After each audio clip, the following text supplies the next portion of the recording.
Welcome to another In Wheel Time podcast, a 30-minute mini version of the In Wheel Time car show that airs live every Saturday morning, 8 to 11 a.m. Central. Shield.com. From the world-famous Sugar Shack studios outside Houston, Texas, this is the In Wheel Time Car Talk Show. Our favorite West Coast wordsmith and automotive detective, Jack Nierad's just standing by, and we're going to get to him in just a minute. We'll get you caught up on the stories making automotive news headlines this week as well. Howdy, along with Mike out of this world, Mars, and Jeff. We need more Jeff Seekin. We do. I'm Don Armstrong, so glad you could join us on this Saturday for our live broadcast. And right, just get right to it, because I want to talk to this guy. It's Jack Nierad, ladies and gentlemen, a regular on our show, and we're very, very proud and happy that he joins us. I don't know why. I think he feels sorry for us. That's why. I think so too. Quite the contrary. It's always a blast to talk to you. Well, guys. And it is to you. It's a pleasure. Yeah. Thank you, Jack. We appreciate that, and we appreciate you. And there's so many things I want to talk to you about, because this week, it seems as though the American auto manufacturers in particular are going, EVs. Well, can we rethink that for just a minute? Just a bit. Because it seems, and although Mary Barra is not really forthcoming, I think that she too has hinted to the fact that I think that we need to rethink the all in on the electric thing. What do you think? Yeah, I think they're looking at the handwriting on the wall. They're looking at what consumers are doing. We've seen the momentum, if there was momentum for EVs, slow down. It's a tough time, and it's especially tough for General Motors, but all the car companies. I was just talking to the folks at Stellantis this past week, and they're about to launch a bunch of new electric vehicles. I mean, I'd be scratching my head right then and wondering, is this the time I want to launch, new electric vehicles? It's just tough. It's tough out there. And when you look at what's going on in the marketplace, people are just realizing that a lot of times an electric vehicle doesn't really match up with what they want. So why pay more for something that doesn't have the utility that your tried and true vehicle has? Well, but yeah, you're exactly right. And to add on to that, electric vehicles aren't cheap. And, right. and to saddle yourself with, a $70,000 electric car, and that's just right on the kind of like the mid-level there, you're going to go, do I really want to saddle myself with this? We don't have totally the infrastructure to support an electric car. And I think that a lot of electric car owners are beginning to realize that it's not as easy as it sounds to try to find a charger when you need a charger. And the carrot also was the tax incentives. Yeah. That's gone away, or somewhat. Well, to some extent, it's gone away, and it's changed, certainly. And a lot of people now have to lease. You have to lease an import vehicle, basically, to get the benefit of the tax credit. And not everybody wants to lease. It's not necessarily the best financial decision overall to lease a vehicle. So, well, Jack, there's a lot of things standing in the way. Yeah, exactly. As you mentioned. Well, the other thing is, too, and you mentioned Stellantis. I heard a rumor, and it was just a rumor, that they may be looking at selling and joining forces with Renault. That is a hot rumor, and we've reported that on the our radio show as well. I mean, and who knows? I mean, the French government owns pieces of both of those companies, so it's not as simple as it would be to avoid something like that. I think the Stellantis people are not necessarily enthusiastic about joining with Renault. Maybe some are, maybe some aren't. What would be the advantage of that merger, if you want to call it that, or buy? Well, I think we've always had overproduction in the car industry. I guess we didn't have it during COVID, but largely there are too many car companies, too many brands, chasing too few customers. And so if you could consolidate, you can get some economies of scale by doing that and eliminate some brands. Where it's scary for Stellantis is, what do you do with the Chrysler brand? What's going to happen with the Dodge brand that is really in transition right now? Would those just go away? I mean, Jeep and Ram, very high volume profitable entities. But the others, I don't know. I don't know if they could survive such a thing. There's not much kind of left surprising of they Chrysler. survived up till now. Well, let me ask you this. So why would a major car company called Dodge dump all that they have worked on for over a decade and with this performance thing and be very successful with the SRT and not only the Charger, but the Challenger as well, both of those cars, 1,000 horsepower. They sell every one that they make. Why would you completely get away from all of that, dump all of that, say, no, we're not going to do that anymore, and put all of your money in going into electrics or hybrids and stuff like that? You're just waving goodbye to all of that audience. Yeah. Well, I mean, look at what the landscape looked like 2 or 3 years ago, right? A lot of people were absolutely and longer ago than that, 5 years ago.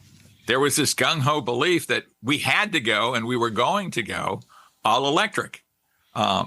It's not happening. I mean, it's not happening out in the wild there, right? It just doesn't happen. But Jack, and it's certainly not going to happen when you're looking at $2.79 gas in Texas. Gas is even down under $5 here in California. So there's just too many obstacles, I think, to a lot of people adopting electric vehicles. If you don't have a single family home, if you don't have your own home, and probably your own garage if you live anywhere where it gets cold, having an electric car is probably a disastrous idea. It's not just a bad idea or kind of here or there. Maybe it'll work, maybe it won't. It's just a bad idea at that point. If you can't charge at home, the public charging infrastructure is so bad that, and it's not getting better. We're adding more electric vehicles, but we're not adding operating fast chargers, which is what everybody wants at the same rate. I mean, a guy was telling me that his municipality, his local town, added a bunch of level 2 chargers and threw a bunch of level 2 chargers into the mix, which doesn't do very many people a lot of good these days when if you're going to charge a full electric on a level 2 charger, it's going to be sitting there for hours. Yeah. Well, that would be more like I'm going to go to work and I'm going to plug my car in and try to regain the loss of electricity from the battery that I got going from home to work that day. That's all it would do. Yeah. That's and it's happened that, during this time, during this 5-year period, right, a lot of people are not going to work, not commuting to work like they used to. They're working from home. Where do you go where you sit someplace or you're there for hours on end? And people aren't going to the movies at the rate they used to. Maybe that's 2 or 3 hours. Maybe you go to the shopping mall occasionally for 2 or 3 hours. But even 2 or 3 hours isn't going to get you a whole lot of gain if you're sitting on a level 2 charger. Exactly. I guess the point that I'm trying to make is the fact that I think that going in, I think that most manufacturers knew going in that the best that they could do is 20% of all of their total sales on EVs. Why would you throw away cars that are attractive, that they sell, and they're gasoline motors, they get 30, 40 miles to the gallon on a hybrid, and you're going to throw all of that away and go all electric? Why would you do something like? I've never heard of this. My sense is that, say, General Motors decided, okay, we're going to be the domestic EV leader. This is our plan going forward, and so we're going all in on that. Which, if it had worked, it would have been a great plan, right? I mean, you'd maybe be ahead of your competitors. Others, Toyota maybe specifically, but even Ford Motor Company, and to some extent, Stellantis 2 years ago or a year ago was being, pummeled because it didn't have electric vehicles. And what are you guys thinking about? You're going too slow into this. So then they kind of ramped that up, and it turns out to not be the best idea, but certainly in the short term and maybe in the long term, because I'm not sure how you guys feel. I don't necessarily see a long-term future where we're all electric. I just it doesn't make sense to me given what electrics are versus what conventional vehicles are. Well, I think that the perfect example of that would be the Ford Lightning. That's sitting on lots everywhere. They keep lowering the price of them. Ford Motor Company has already said they're going to lose $5 to $5.5 billion in this changeover to electric. Why would you not put the brakes on that? And I guess that they have, because now they've said that they're going to develop a couple of hybrids in the meantime. Well, in the meantime, it takes 2 or 3 years to make a car.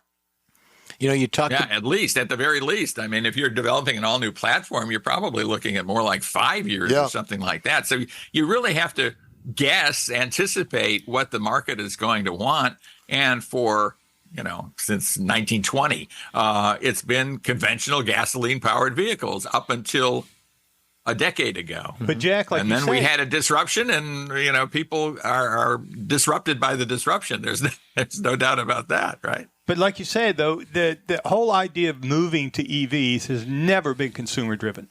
I mean, we've talked about this here a lot of times. It's not consumers driving that. So all these companies, Ford, GM, whoever, they're going to it, but like they're not looking at what the consumers are wanting or what the consumers are buying per se. There's something else driving it, and I'm not even going to get into that, but it's not consumers driving it. Well, we know what that is. Yeah. It's the but government. I mean, because it goes back to just like we were talking about Dodge. All this branding they did with the Dodge brothers, even if you don't particularly care for a 1,000 horsepower car, they had great commercials. People talked about the great commercials and how much fun they were, even if they'd never buy the car. Yeah. So it's not consumer driven is the problem. And the other thing, we talked about the infrastructure so far as the charging stations. In my day job, I occasionally go to a construction site for new builds of buildings, hospitals and things, and they are installing areas and segments of the parking lot in the building with chargers. I was just at one recently here in the Sugar Land area that the building opened up, and they've got 5 EV chargers segregated on the side of the building. So that it's more of a individual company putting it in rather than the government. Yeah, and hopefully they're putting in the right type of charger. Right, that I don't know. That has the right capacity and is going to match up with the technological requirements of vehicles, not just now, but going forward. And, a lot of various entities are installing, again, level 2 chargers, which are in a lot of ways kind of a thing of the past, not as a public charger, not very useful. Except maybe in a hotel or something like that, where you're staying overnight. Mm-hmm. So I just had a new charger installed at the Hyundai dealership. So now I got one less than 20 miles away. And I went over there 3 times and sat in line to get to that particular charger. Finally went over there at 6 o'clock one morning when it was drizzling rain. And it was a Genesis. And it was at 10%, and I let it sit there and go all the way to 100%. It took me an hour and 38 minutes. I took my truck down to the gas station and put 26 gallons of gas in it in less than 5 minutes to go 500 miles. So I got twice the range out of my gasoline vehicle versus the hour and a half I spent there charging, reading a book in the rain. Yeah, I mean, who has time to do that on a regular basis? I mean, I sure don't. But I see it all the time. I live in Southern California. I see these people sitting in their expensive Tesla vehicles at chargers. These are obviously professional people, probably making a lot of money per hour, right? When you think about it. And they're sitting there playing video games in their car or, making phone calls or stuff like that. I mean, I just don't see that as being very productive. It's up to others, though, to decide, I guess, Mike, what they want. If you were reading a book, were you reading one of Jack's books? Unfortunately, no. Okay. No, you've already read that. I already read both of them. We're waiting for the next one, Jack. Yeah, well, I'm working on it. Are you? I'm close to having another crime novel. Oh, good. It involves us. Yeah, it does, exactly. We're the crime. So you mentioned gas out there at below $5. Wow, I'm bowled over. Yeah, well, I was excited. I was in Austin, actually. I just flew back from Austin yesterday on a truck event, actually, and noticed how low the prices of fuel were there in Texas. But it's come down a bit, I think, probably with election coming up, kind of quelling the rhetoric a little bit about fossil fuels. We haven't heard that kind of rhetoric that we heard 2 or 3 years ago that really sent the prices through the roof. But Yes. of course, we've got problems in the Middle East, too. I mean, who knows what could happen with fuel prices there. So it's always volatile, but there's little doubt that fuel prices are a big factor in whether EVs are going to be adopted or not. So, Jack, on a different note, let's talk about something that you got excited about that you've driven or got some sort of a reveal that you went to see or did. What's going on in your life? I just went to the Chicago Auto Show a couple of weeks ago. How was that Chicago. without Stellantis there? Well, it was a little lonely. Yeah. A little lonely. I mean, I think it's so short-sighted of all these brands to pull out of auto shows. I think we all love the magic of cars. We love the magic of auto shows. We love the magic of, seeing the new stuff and getting to sit in it. I remember going to a Chicago Auto Show at the Chicago Amphitheater, now a building long gone, I think, way back. And just falling in love with everything about it, just the concept cars, the new production cars that were on the floor there. It was just magic, right? The chrome, the lights, the noise. Yeah. And that's what car companies are really selling. They're selling romance. They're not selling transportation. If they were selling transportation, we'd all be driving Honda Civics, right? Well, I was thinking more along the lines of checker cabs, but that's another story. Yeah, something like that. Yeah, exactly.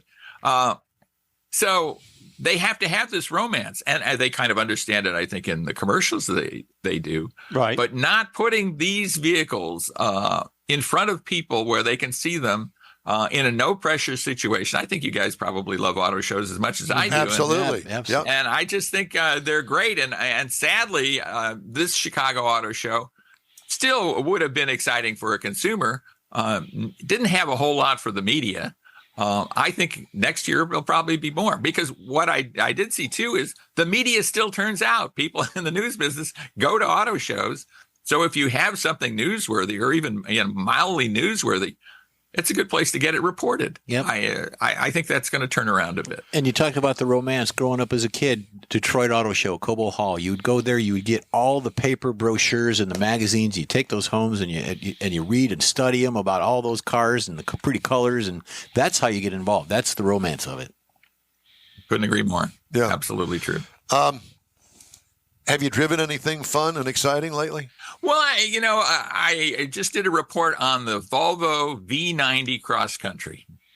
It's a station wagon, isn't it? It is a station wagon, Yes. exactly. And I think a lot of auto journalists, maybe not you guys so much, but I think many of us, there's something strange in the automotive journalist genome that we love station wagons and we love hatchback. I mean, we love a lot of vehicles that maybe the typical consumer doesn't love so much. Certainly station wagons. To that end, really Jack, fun. if I may just interrupt it and say to you, I drove just recently the Subaru Impreza. It's a wagon now, and it drove great. I fell in love with that thing. Will anybody else? I don't know, but I've pumped it up as much as I could because I'm excited about it, and I'm not a station wagon guy. I love driving this V90. It's got plenty of cargo space. I think it's got like 34 cubic feet of cargo space behind the second row seats. It's a nice 5-passenger vehicle, easy to get in and out of, but and low enough you're not climbing up into it. And then you're driving essentially a luxury sedan from the driver's seat. Yep. You're driving essentially an S90. A pretty competent luxury sedan with plenty of room. So I just really like that. There's nothing startlingly new about it, quite the contrary, but it's just, pointed out to me, this is a pretty good configuration for a vehicle. And why not? Why don't we see more of these? Well, let me tell you something. So I look at the collector car market all the time. Man, I'm telling you, the Buick Estate wagon, the Chevrolet wagons from the 80s, Pontiacs, they're back the with the great big, wooden side appliques on it, and they're hot. And they look, it's like, man, I remember that. I'll bet you that thing rides like a dreamboat. And they're selling them, and they get more and more and more money for them.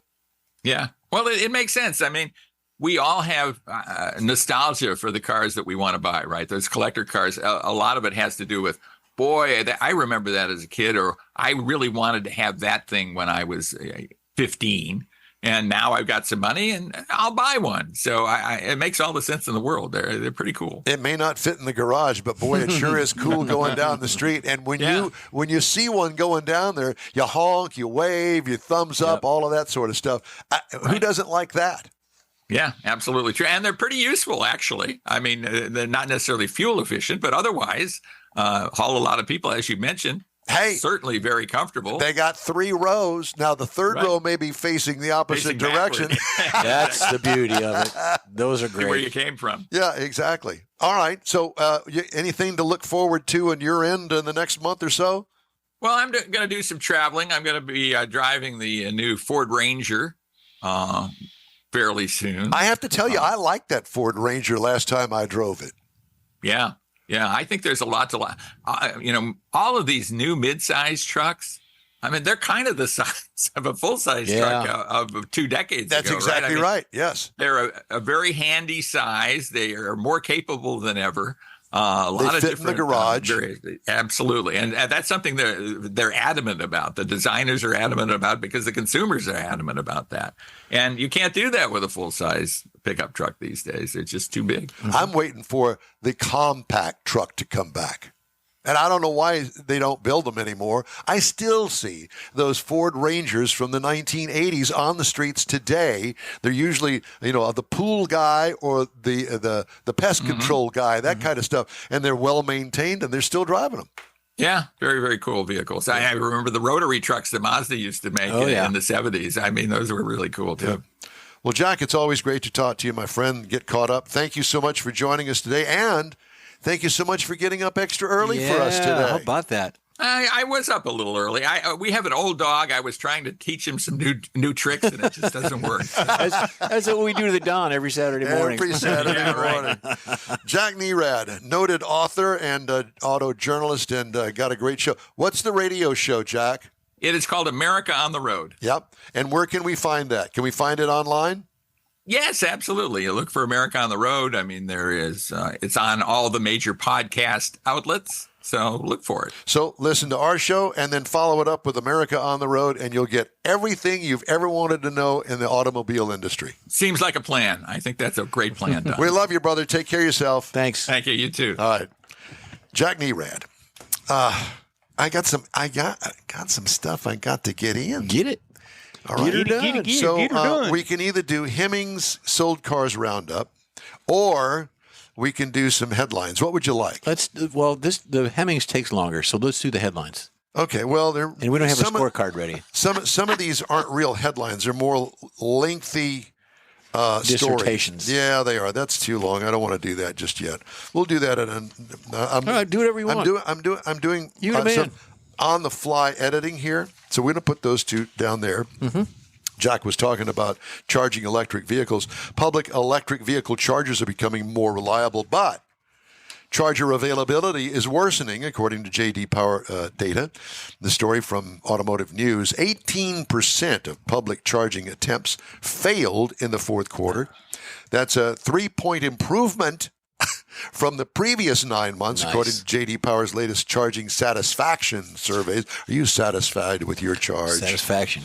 Guaranteed. Yeah. Lack of charger availability or long wait times made up a growing percentage of problems. They represent 20% of failed charging attempts, up from 10% in the fourth quarter of 21. Lack of availability is really alarming as EV adoption outpaces charging installation growth, according to Brett Gruber, executive director of J.D. Power's EV practice. Much of J.D. Power's feedback on limited availability came specifically from failures with level 2 chargers. There you go. Which is a total waste of time anyway.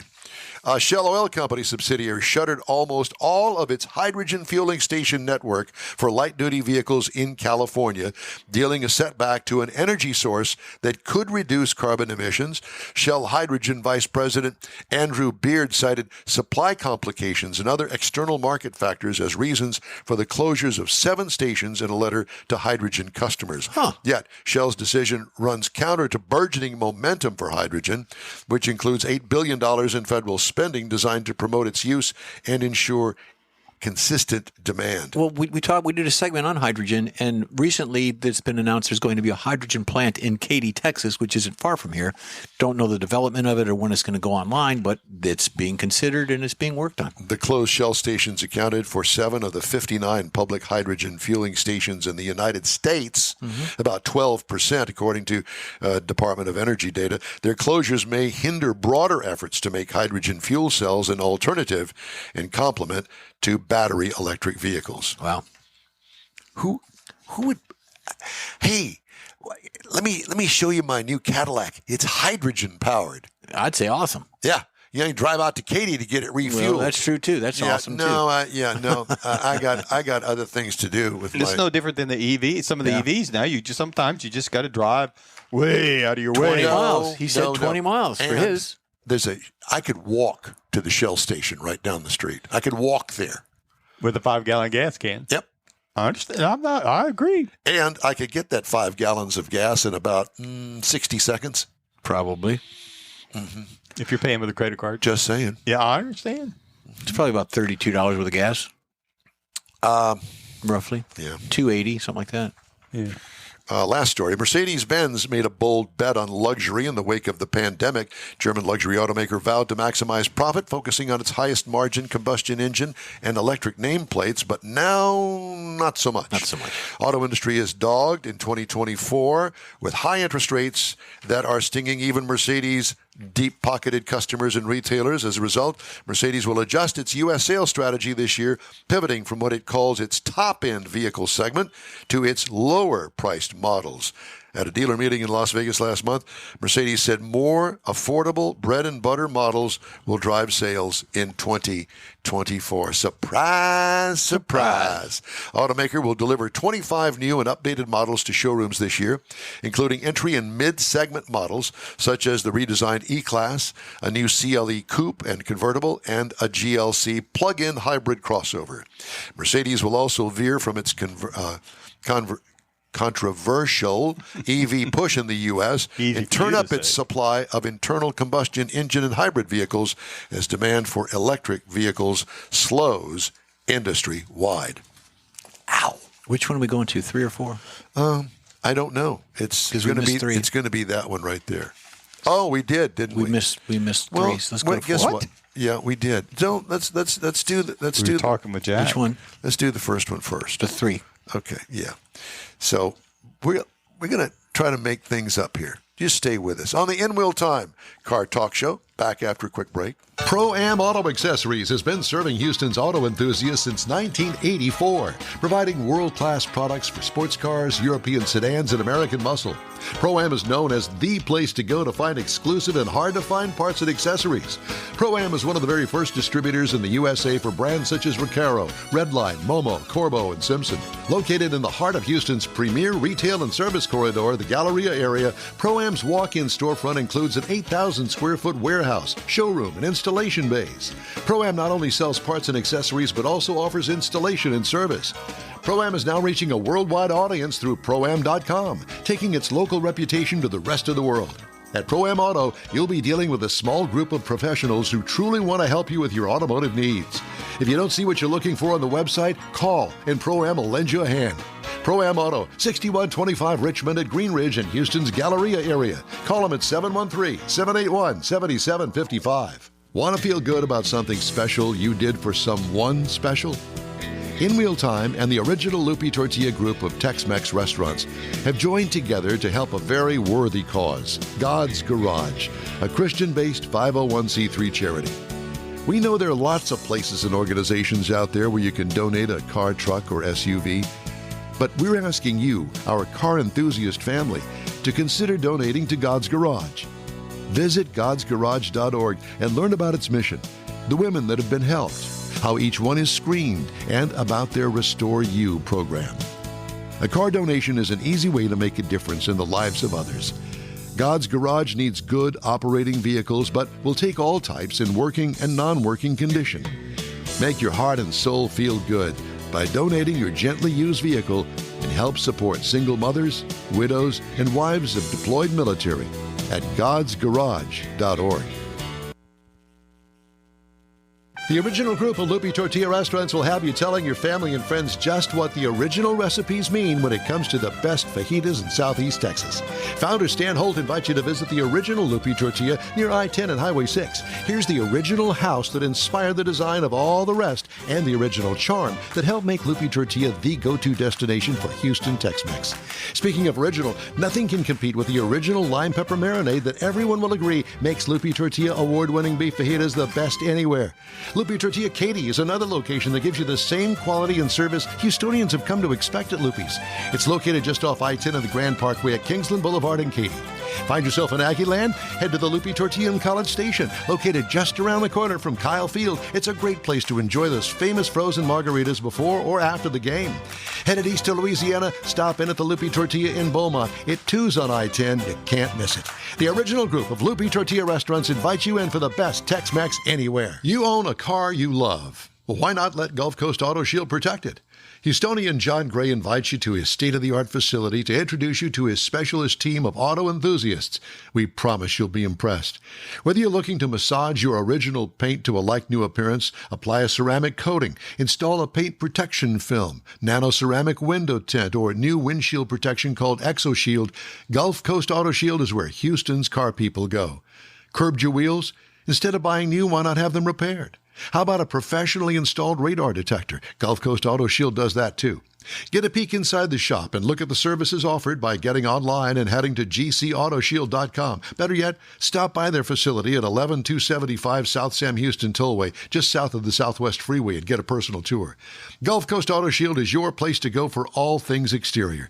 Call them today, 832-930-5655 or gcautoshield.com.